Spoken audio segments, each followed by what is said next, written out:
Welcome to ஆயுள் அழகு channel. நான் தான் உங்களோட திவ்யா காஸ்மெட்டிக் ஃபார்முலேட்டர். இன்றைக்கி நம்ம பார்க்க போகிற வீடியோ என்னென்னு பார்த்தீங்கன்னா, பாசி பயிர் வச்சு ஒரு ஃபேஸ் பேக் எப்படி பண்ணுறதுன்னு தான் பார்க்க போகிறோம். இந்த ஃபேஸ் பேக் பார்த்திங்கன்னா நல்ல ஒரு க்ளோ கொடுக்கும். உங்களுக்கு நேச்சுரலாகவே ஸ்கின்னை வந்து பிரைட்டன் பண்ணி கொடுக்கறதுக்கு ஹெல்ப்ஃபுல்லாக இருக்கும். இந்த மாஸ்க்குக்கு என்னென்ன இன்க்ரீடியண்ட் தேவை, அதோட பெனிஃபிட்ஸை தெரிஞ்சுக்கிட்டு இந்த மாஸ்க் எப்படி பண்ணுறதுன்றதை பார்க்கலாம் வாங்க. ஃபர்ஸ்ட்டு பார்த்திங்கன்னா பாசிப்பயிறு வந்து நல்லா காய வச்சு அரைச்சி எடுத்திருக்கோம். அது எதுக்கு யூஸ்ஃபுல்லாக இருக்குது அப்படின்னு பார்த்திங்கன்னா, நம்மளோட டெட் செல்ஸை ரிமூவ் பண்ணி நேச்சுரலாகவே ஸ்கின்னை வந்து எக்ஸ்ஃபோலியேட் பண்ணி கொடுக்கும். அது மட்டும் இல்லாமல் அதில் விட்டமின் ஏ அண்ட் சி அதிகமாக இருக்கனால நம்மளோட ஸ்கின்னுக்கு வந்து ஒரு பிரைட்டனும் ஸ்கின் க்ளோவும் கொடுக்கறதுக்கு ரொம்பவே ஹெல்ப்ஃபுல்லாக இருக்குது. இந்த மாஸ்க் நீங்கள் யூஸ் பண்ணும் போதே உங்களுக்கு தெரியும் எந்த அளவுக்கு அது பெனிஃபிட் கொடுக்குதுன்றது. அடுத்த இன்க்ரீடியன்ட் பார்த்திங்கன்னா ரோஸ் வாட்டர் எதுக்காக யூஸ் பண்ணியிருக்கோன்னா, ஒரு கூலிங் எஃபெக்ட்டுக்காக யூஸ் பண்ணியிருக்கோம். இது வந்து நம்மளோட போர்ஸை வந்து மினிமைஸ் பண்ணி கொடுக்கும். அது மட்டும் இல்லாமல் ஸ்கின்னை ஹைட்ரேட்டடாக வச்சுருக்கோம். எல்லா ஸ்கின்க்கும் இது சூட் ஆகக்கூடிய ஒரு இன்க்ரீடியண்ட். அடுத்தது பார்த்திங்கன்னா கிளிசரின் வந்து ஒரு நல்ல ஹியூமக்டன். நம்மளோட ஸ்கின்னை ஹைட்ரேட்டடாக வச்சுருக்கிறதுக்கு ரொம்பவே ஹெல்ப்ஃபுல்லாக இருக்கும். அது மட்டும் இல்லாமல் நம்மளோட ஸ்கின்னில் இருக்க மாய்ஸ்சரை லாக் பண்ணி வைக்கிறதுக்கு ஹெல்ப்ஃபுல்லாக இருக்குது. அடுத்தது பார்த்திங்கன்னா ஜொஜோபா ஆயில். இது வந்து லைட் வெயிட் ஆயில், ஈஸியாக ஸ்கின்னில் அப்சர்வ் ஆகக்கூடியது. அது மட்டும் இல்லாமல் நம்மளோட ஸ்கின்னை ஹைட்ரேட்டடாகவும் ஸ்கின் ஏஜிங் ப்ராசஸை ஸ்லோ டவுன் பண்ணுறதுக்காகவும் ஹெல்ப்ஃபுல்லாக இருக்குது. அதன் மூலியமாக நமக்கு பிக்மெண்டேஷன், ரிங்கிள்ஸ் இதெல்லாம் வந்து ப்ரிவென்ட் பண்ண முடியும். அடுத்த இன்க்ரீடியன்ட் பார்த்திங்கன்னா எமுல்சிஃபையிங் வேக்ஸ். இது எதுக்காக யூஸ் பண்ணுறோன்னா, நம்மளோட ப்ராடக்டில் வாட்டர் பேஸ்டு இன்க்ரீடியண்ட்டும் இருக்குது, ஆயில் பேஸ்டு இன்க்ரீடியண்ட்டும் இருக்குது. ஸோ வாட்டரும் ஆயிலும் வந்து ஒட்டாது. அதை பைண்ட் பண்ணுறதுக்காக தான் இந்த எமுல்சிஃபையிங் வேக்ஸ் வந்து யூஸ் பண்ணுறோம். அப்போ தான் நமக்கு ஒரு க்ரீமி டெக்ஸ்சர் வந்து நமக்கு கிடைக்கிது. ஸோ அதுக்காக தான் இதை யூஸ் பண்ணுறோம். அடுத்த இன்க்ரீடியன்ட் பார்த்திங்கன்னா சிட்டைல் ஆல்கஹால் வந்து ஒரு நல்ல திக்கனர். அதாவது நமக்கு வந்து ப்ராடக்ட்டை வந்து திக்கன் பண்ணி கொடுக்கறதுக்கு ஹெல்ப்ஃபுல்லாக இருக்குது. அது மட்டும் இல்லாமல் எமுல்ஷன் ப்ராசஸை ஸ்டெபிலைஸ் பண்ணுது. அதாவது வாட்டரும் ஆயிலும் வந்து நம்ம பைண்ட் பண்ணி வச்சுருக்கோம்ல, அதை திரும்பி தனித்தனியாக பிரிஞ்சு போகாமல் ஸ்டேபிளாக வச்சுருக்கிறதுக்காகவும் இந்த சிட்டைல் ஆல்கஹால் வந்து ஹெல்ப்ஃபுல்லாக இருக்குது. அடுத்த இன்க்ரீடியன்ட் பார்த்திங்கன்னா ஃப்ரெஞ்ச் க்ரீன் க்ளே. இது வந்து டெட் செல்ஸை ரிமூவ் பண்ணி ஸ்கின்னை எக்ஸ்ஃபோலியேட் பண்ணி கொடுக்குது.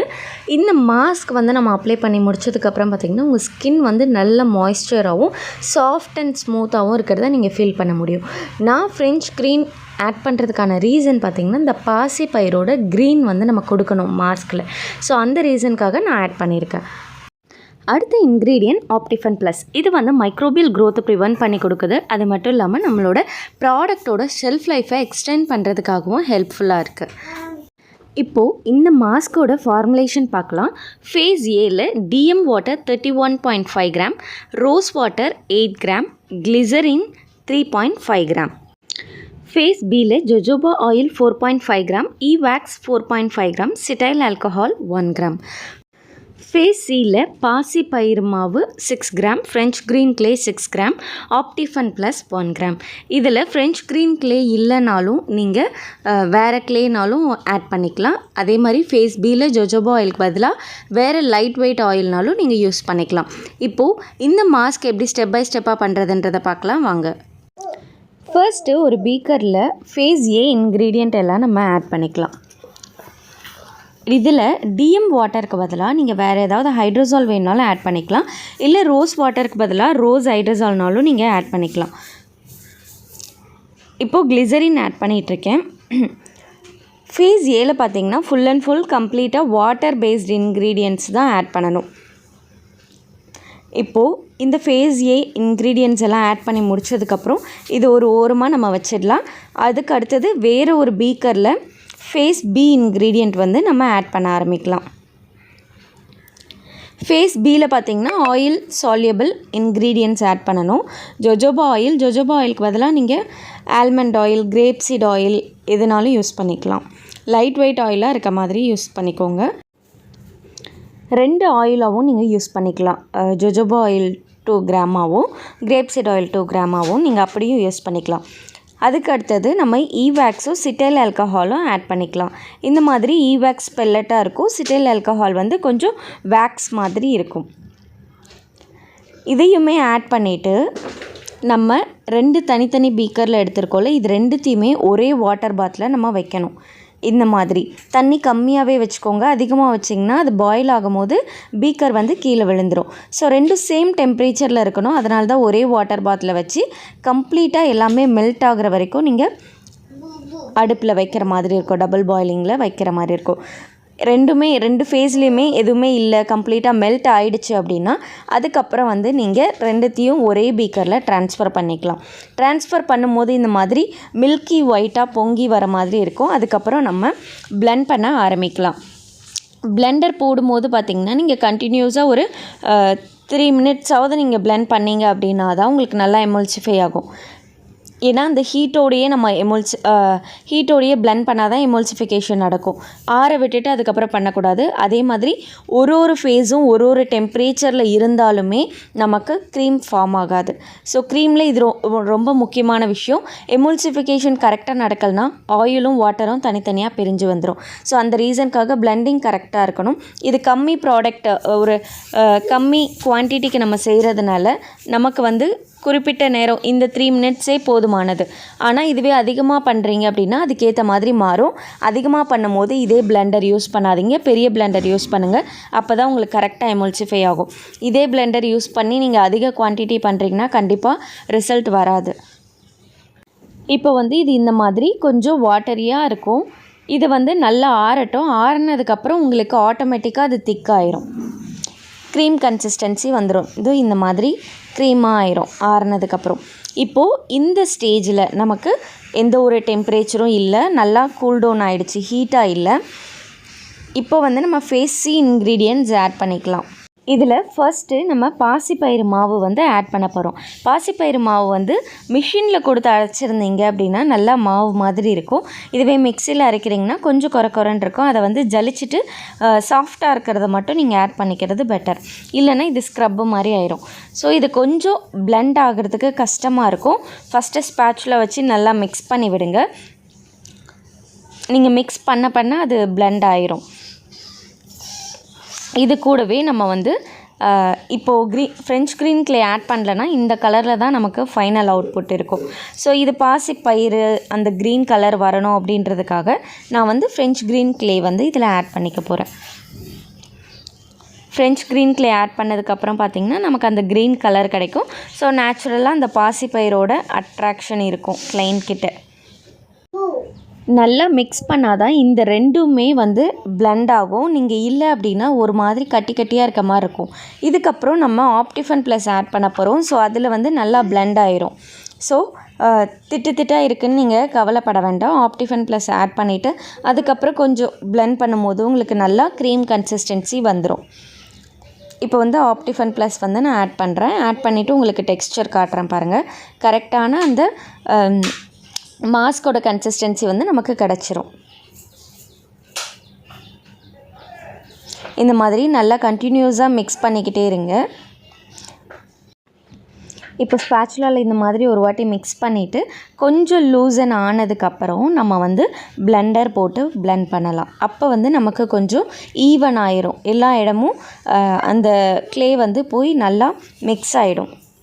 பிளெண்டர் வந்து ஸ்டார்டிங் ஸ்டேஜில் மிக்ஸ் ஆகாது. ஸ்பீடு வந்து ஃபுல் ஸ்பீடு வச்சிங்கன்னா தான் மிக்ஸ் ஆகும். ஏன்னா நம்மளோட க்ரீம் வந்து திக்காக இருக்குது. ஸோ அதனால் கொஞ்சம் பொறுமையாக தான் ஆகும். இதுவே பெரிய பிளெண்டர் எடுத்திங்கன்னா உங்களுக்கு கரெக்டாக இருக்கும். அது வந்து நல்ல ஸ்பீடு இருக்கும். அவ்வளோதான், நம்மளோட பாசிப்பயிறு ஃபேஸ் மாஸ்க் வந்து ரெடி ஆகிடுச்சு. இது பார்க்குறதுக்கு உங்களுக்கு எந்த அளவுக்கு க்ரீனாக தெரியுதுன்னு தெரியல எனக்கு. ஆனால் நேரில் வந்து நல்ல ஒரு க்ரீன் இருக்குது. இதில் நான் உங்களுக்கு லாஸ்ட்டாக ஒயிட் பேக்ரவுண்டில் பிக் எடுத்து காட்ட பார்க்குறேன்.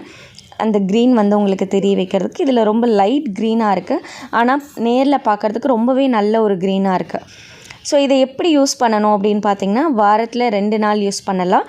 அப்ளை பண்ணிவிட்டு நீங்கள் ஃபேஸ் ஃபுல்லாக ஒரு 20 மினிட்ஸ் விட்டுட்டு அதுக்கப்புறம் வந்து நீங்கள் ஃபேஸ் வாஷ் பண்ணலாம் ஆயிலி ஸ்கின்னாக இருந்தால்.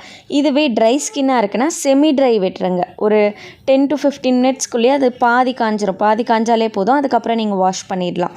ஸோ இந்த மாதிரி தான் யூஸ் பண்ணணும். ஹேண்ட்மேடில் நம்ம இந்த மாதிரி க்ரீம் ஃபில் பண்ணும்போது சைட்ஸில் வந்து இந்த மாதிரி சிந்துறதுக்கான வாய்ப்பு இருக்குது. ஸோ அப்படி சிந்தும் போது நம்ம என்ன பண்ணணும்னா காட்டனில் ரப்பிங் ஆல்கஹால் ஸ்ப்ரே பண்ணி அதை வைப் பண்ணிவிட்டு அதுக்கப்புறம் தான் நீங்கள் க்ளோஸ் பண்ணணும். அப்போ தான் ப்ரொஃபஷ்னலாக இருக்கும். சரி, இப்போ வந்து இதோட கலர் எப்படி இருக்குதுன்னு நான் ஒயிட் பேக்ரவுண்டில் காட்டுறேன் பாருங்கள். இந்த கலர் தான் வந்து நமக்கு ஃபைனலாக கிடச்சிருக்க அவுட்புட். ரொம்பவே நல்லா வந்திருக்கு பாசிப்பயிறு ஃபேஸ் மாஸ்க்கு. இப்போ இதோட ரேட் எப்படி ஃபிக்ஸ் பண்ண, இதோட ஷெல்ஃப் லைஃப்லாம் பார்க்கலாம். ஷெல்ஃப் லைஃப் பார்த்திங்கன்னா இப்போ கரெக்டான ஒரு கண்டெய்னரில் க்ளோஸ் பண்ணி வச்சு யூஸ் பண்ணுறோம் அப்படின்னா அதோட ஸ்டோரேஜ் வந்து 1 இயர் வரைக்கும் இருக்கும். இதுவே நம்மளோட கண்டெய்னர் யூஸ் பண்ணிவிட்டு அதை மறந்துட்டோம், ஓப்பன்லேயே விட்டுட்டோம் அப்படின்னா அப்போ வந்து நம்மளோட ஷெல்ஃப் லைஃப் கம்மியாகும். ஸோ கரெக்டான ஸ்டோரேஜ்லேயும் இருக்குது, எப்படி அதை யூஸ் பண்ணுறோம் அப்படின்றதுலையும் இருக்குது. அடுத்தது இந்த ஃபேஸ் மாஸ்கோட pH பார்க்கலாம். pH வந்து ஐடியல் pH 5.5 இருக்கணும். அடுத்தது இந்த மாஸ்க்குக்கு எப்படி ப்ரைஸ் ஃபிக்ஸ் பண்ணுன்றது பார்க்கலாம். ப்ரைஸ் ஃபிக்ஸிங்க்கு 1 கிராமோட இன்க்ரீடியண்ட்டோட விலை நம்ம கண்டுபிடிக்கணும். அதுக்கான ஃபார்முலா பார்த்திங்கன்னா எவ்வளோ ப்ரைஸ்க்கு வாங்கினீங்க, எவ்வளோ கிராமுக்கு வாங்கினீங்கன்றது தெரிஞ்சுக்கணும் first. So price divided by எவ்வளோ கிராம் வாங்கியிருக்கோம் அப்படின்றத போட்டோன்னா நமக்கு 1 கிராமோட வேல்யூ கிடச்சிரும். 1 கிராம் கண்டுபிடிச்சிட்டோன்னா அது ரொம்ப ஈஸி. அந்த இன்க்ரீடியண்ட்டை எத்தனை கிராம் யூஸ் பண்ணியிருக்கோமோ அப்படியே மல்டிப்ளை பண்ணோன்னா அந்த இன்க்ரீடியண்ட்டுக்கான வேல்யூ வந்து நமக்கு கிடச்சிரும். சரி, இப்போது எல்லாம் நம்ம யூஸ் பண்ணியிருக்க இன்க்ரீடியண்ட்டோட ப்ரைஸ் வந்து ரஃப்பாக எவ்வளோ இருக்குன்றது பார்க்கலாம்.